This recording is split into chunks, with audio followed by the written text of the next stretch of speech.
Hello,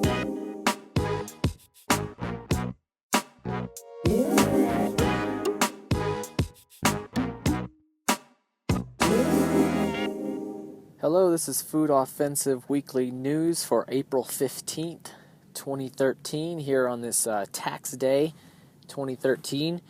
And I wanted to cover the recent news. It's all over the board. I'm usually covering some GMO stuff, some labeling stuff, some different things. And this week it's really no different, other than there's a couple important news stories to put out concerning the beverage industry, soda companies, and the quote war on poverty. And I have some clips from a newscast on that. But there's the first story here I wanted to cover is concerning an article here. This is in the New York Times by Stephanie Strom, and she says food politics creates rift in panel on labeling. And also, it's referring to a dismissal of a person, and it basically raises questions about the objectivity on our food policy. And I'm just going to get right into this so you see where I'm going here.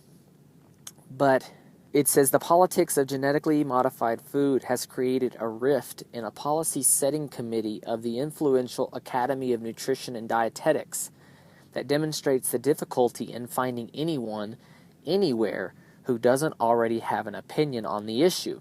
Well, if you recall, I did a story on the Academy of Nutrition and Dietetics, and titled "And Now a word from our sponsors." That was done by a group. They put out a whole report on it concerning the issue and the, I guess you would say, the conflict of interest with dietitians being trained in continuing education by companies like Coca-Cola and Monsanto and McDonald's, etc. The very companies that are the absolute opposite, absolutely 180 degree the other direction of actual nutritious and healthy. And basically this is coming back around again concerning nutrition, the Academy of Nutrition and Dietetics, concerning this woman named Carol Bartolotto. She's a registered dietitian in California, and she was removed from an Academy of Nutrition and Dietetics panel. And this is important because it does concern GMOs. As I said this week, it obviously all ties in. You heard last week, everything really ties into the GMO issue and the labeling issue, and it's hard to not go down that path once we start discussing it. And so basically, this article points out that this woman, Carol, this dietitian, was charged. She was on a panel charged with setting policy on genetically modified foods for the Academy, and she contends that she was removed for pointing out that 2 of its members had ties to Monsanto, one of the biggest makers of genetically modified seeds. So I can see how that could be an issue when you're determining. Is not bad enough they've infiltrated the government, but when they're in an academy that, really, you're talking about dietitians that are involved and members of this academy and this group, they're setting nutrition standards and things for our school children and other food service establishments around the country. So it's extremely important that we not have any of the wrong interests that would conflict with the agenda that's set forth and, being objective to it. The Academy cited her failure to disclose a consulting practice she lists on her blog as its reason for dismissing her, though she insists it is a business in name only. Yeah, she actually only did one consultation, she said on that. I mean, they're using, from what I can tell from this article, they're actually using that one little excuse to remove her, but she's saying that it's probably because she raised question to the intent of some of those members that were on the panel with her. Now, this refers to the Dietetics Academy, consisting of 74,000 members, and it found itself embroiled in the war over California ballot initiative, and it said the official voter's guide had listed it among a group of scientific organizations and associations that concluded biotech foods as safe, and then they pointed out the fact that they didn't take that position. So there was some misinformation there, but if they truly aren't involved with it, then that's great. Or they truly don't believe that, then that is good. But in process, anyway, they have formed this committee of 7 members in past December, which included Miss Bartolotto. And she wrote an email in February asking about the Academy's conflict of interest concerning a couple of ladies that are on the team. One of them, Miss Schmidt, she had won a $5,000 prize from Monsanto, and she's a test farmer for them. So there's obviously a conflict of interest there. And there's Miss Smith Edge. She's Senior VP of International Food Council, who is largely financed by companies like DuPont, Bayer, Crop Science, Cargill, all the big names in biotech and food companies that pretty much dominate our food supply. Professor Brune also, she was an opponent of the California labeling measure, and she has scholarships and programs financed by Monsanto, at least the university she works for. So by pointing this out, Carol Bartolotto is claiming that she was removed from the group because of that. But here's the issue, whether she was truly removed because of that or not, it got attention, and that's really the important thing, the fact that it got attention for people to say, hey, look, there's an issue here with people that are driving our decision-making process concerning our food supply and what we eat, what's being passed down to us as safe.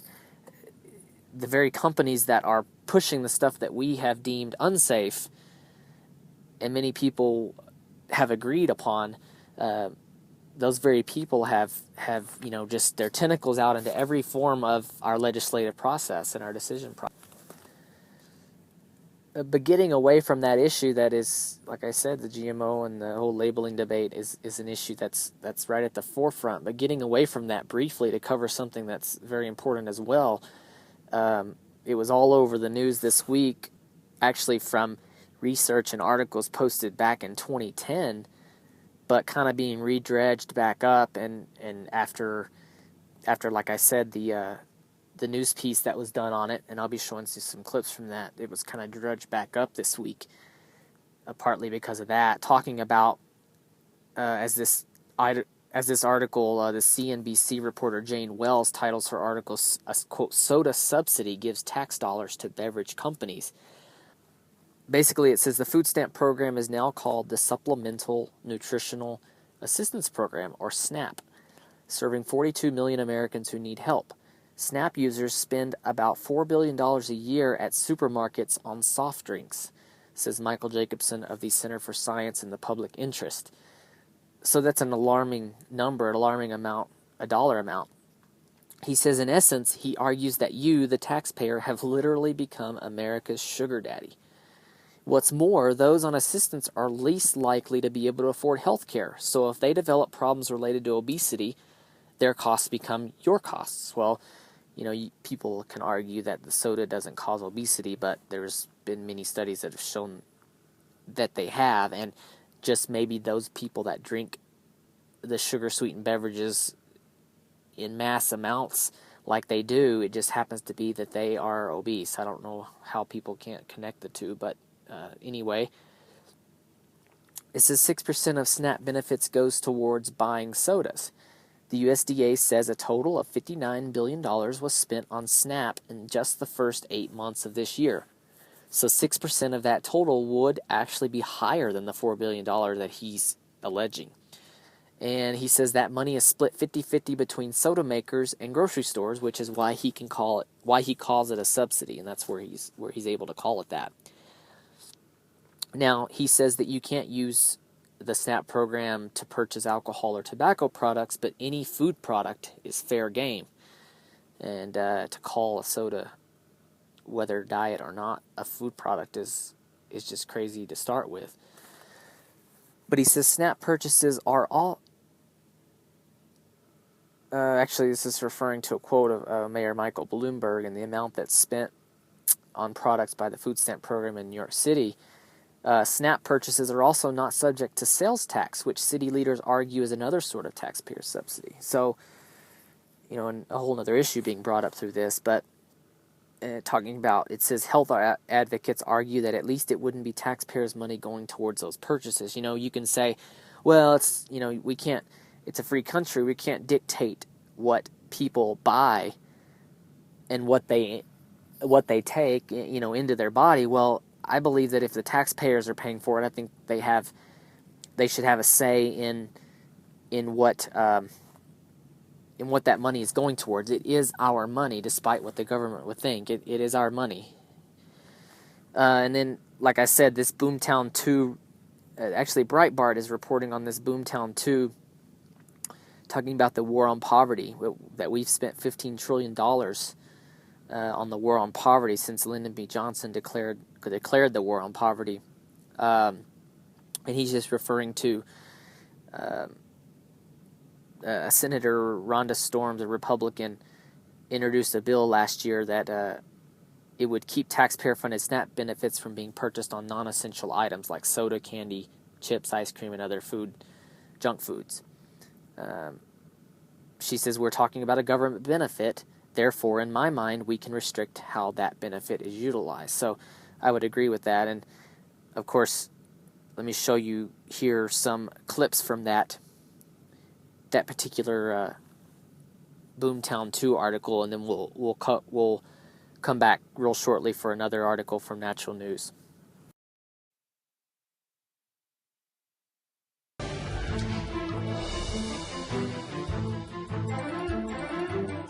And welcome to the special edition of Hannity. Now, this is the second part of our Boomtown series, where we have been taking a close look at the business of Washington, D.C., and how it's making a lot of people very rich, all with your money. Now, we've seen how the nation's capital and its surrounding suburbs have become a new American boomtown, with government contractors, lobbyists, and all those connected with all aspects of politics, making the region almost immune to our country's financial woes. The food stamp program is only one of a huge number of anti-poverty programs offered by the federal government. The current tally, 126.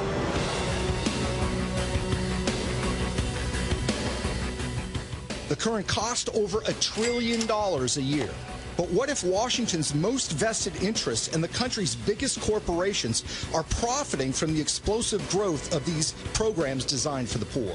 Welfare in America is supposed to be a safety net for those in need, but instead it's become an insider's game of power and profit. Tonight, you're going to learn that food stamps are not just a program, it's an industry.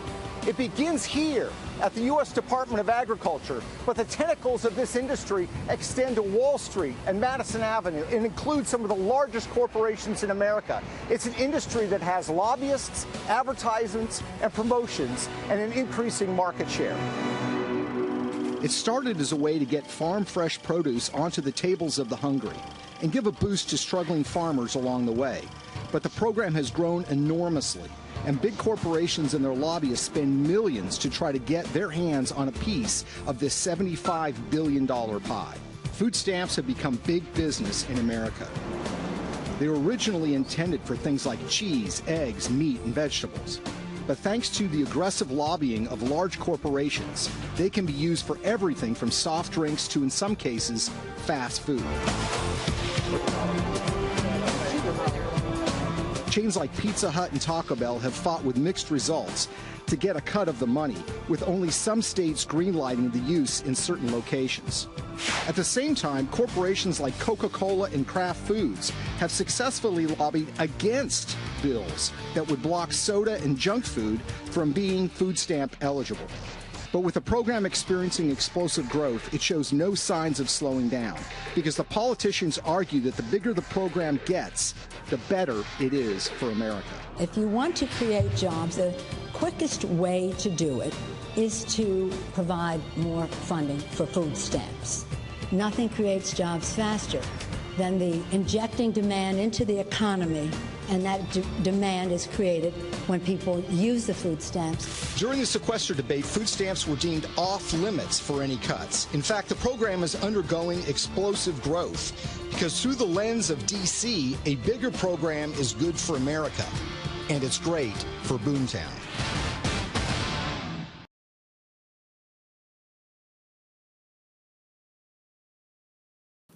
And that article from Natural News, just referring to the soda companies raking in $4 billion a year of taxpayer money via the government food stamp program, or SNAP.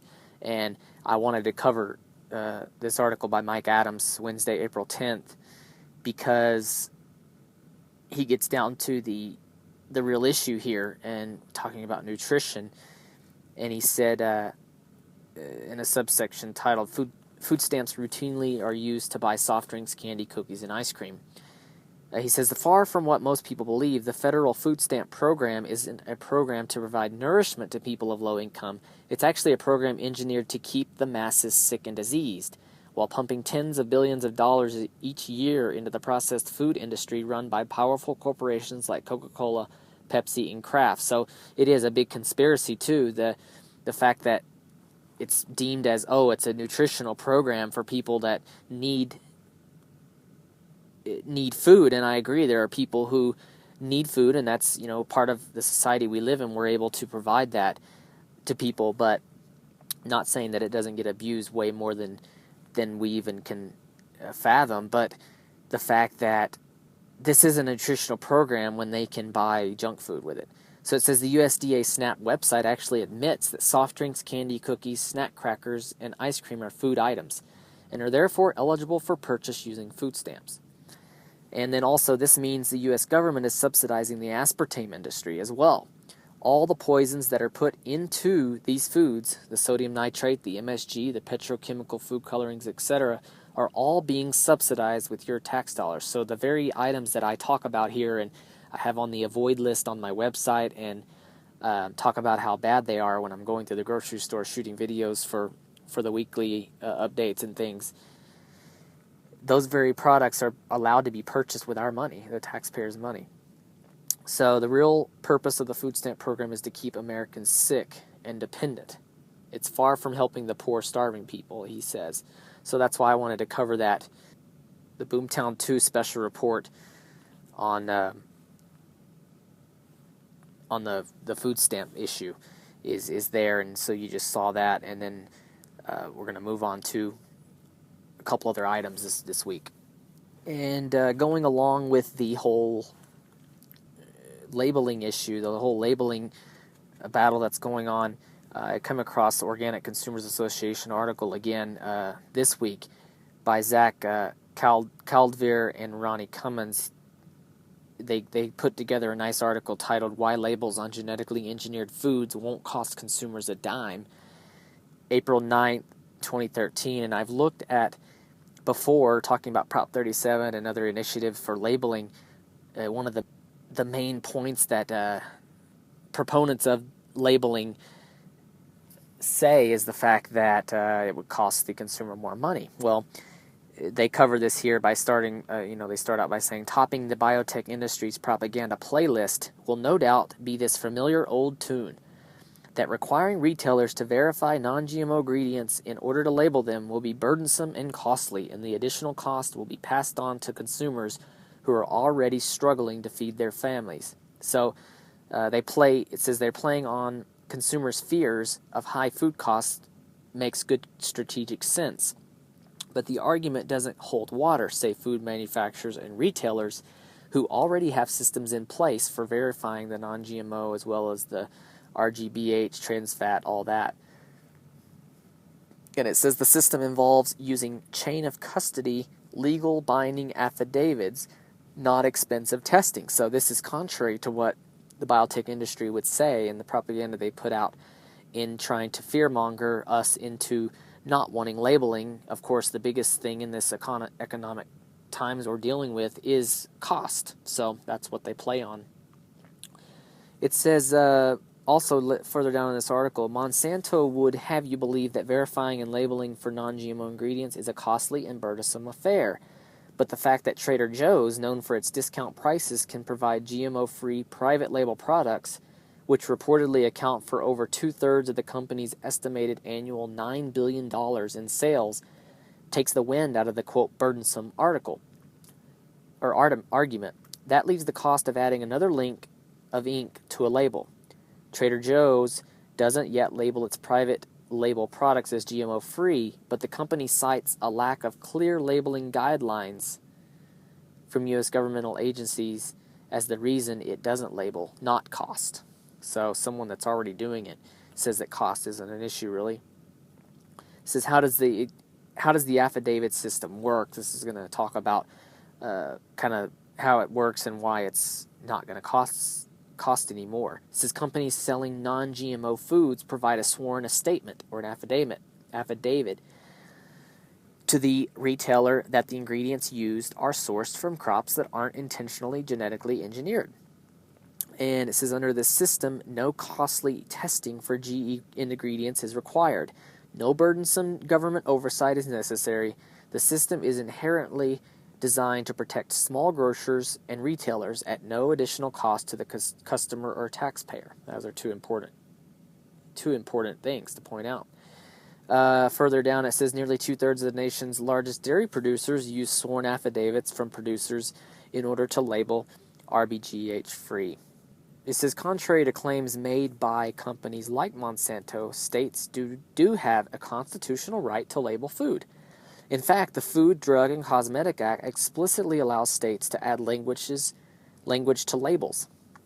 And also it says one simple label to identify foods that have been genetically engineered, often using the genes of foreign bacteria and viruses, would lead more consumers to seek out sustainable, organic, non-GMO alternatives. And that, not some phony line about increased food costs, is why Monsanto is fighting labeling. So, you know, the polls have shown that if people had the opportunity to know if their food was genetically engineered or not, they wouldn't buy it. And that's where Monsanto has the fear, as the article so greatly points out. And I agree totally, and I'm glad that they laid that out there, debunking that whole increased cost argument that the biotech industry would make concerning labeling foods.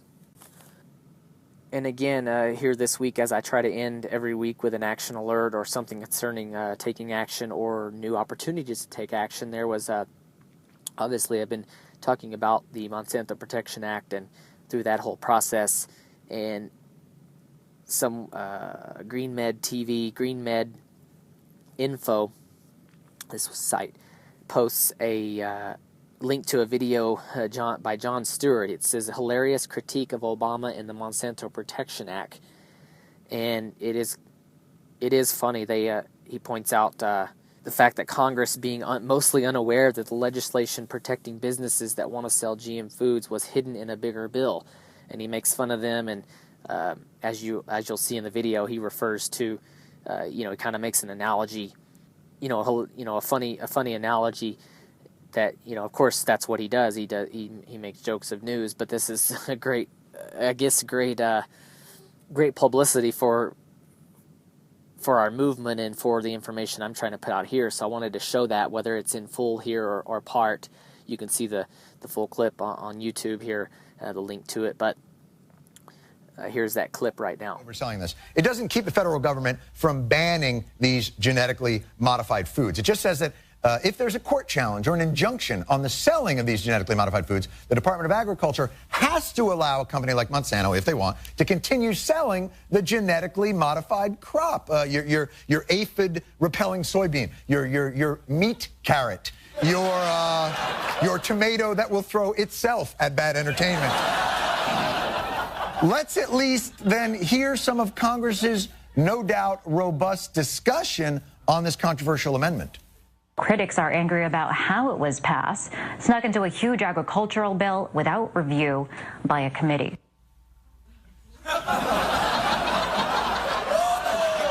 Someone just attached this language protecting genetically modified food makers into a bigger, unrelated bill. Like the same way if you wanted to buy particularly nasty porno, You might slip it under some, hey, let me get some Mountain Dew, and I want a few Funyuns, and let me have Farmer's Almanac, and what is that, a case of cat food? Throw that in there, and maybe just to throw everyone off the scent a little bit. What are those, Fleet's enemas? Yeah, give me 4 of those, and and before I go, just some protections for the agribusiness. Put it all in a bag. Yeah, let's go. There's 535 people in Congress. How do they even let something like this happen? The law passed without most of Congress even knowing about it. If only one lawmaker had called out the so-called Monsanto amendment publicly, brought it to the attention of the other lawmakers, say a senator from Montana, Jon Stewart. The second provision sent over from the House tells the USDA to ignore any judicial ruling regarding the planting of genetically modified crops. These provisions are giveaways, pure and simple. They deserve no place in this bill. We simply have got to do a better job on both policy and process. Oh, I see the problem here. The other legislators didn't know about it because Senator Stewart brought it up on the Senate floor. In front of all of them. Perhaps if he had written it in the memo field of a Monsanto lobbyist check, people would have seen it. So, anything else in this bill that nobody knew about? Anything else? Why couldn't anyone prevent these weird amendments from happening? They said if they wanted to keep the government from shutting down, they needed to get this through. There was no taking it out. Right, because this was a resolution that kept government funded for the next 6 months. It had to go through. Yet for some reason, none of you thought to sneak in amendments for we need. Immigration reform, infrastructure repair, Sunday bar, anything. We would have taken anything. So there you go. Like I said, it actually gets the basic information out about the Monsanto Protection Act, and obviously through something that people would actually watch, and the funny joking bit about it. And but that's all I have for this week. Again, you can watch the whole genetically modified foods labeling debate, and keep in tune to the videos here that I'm putting out, and the updates that I'm putting out concerning that and the actions that we can take. But until next time, this is Food Offensive Weekly News. Thank you for joining me.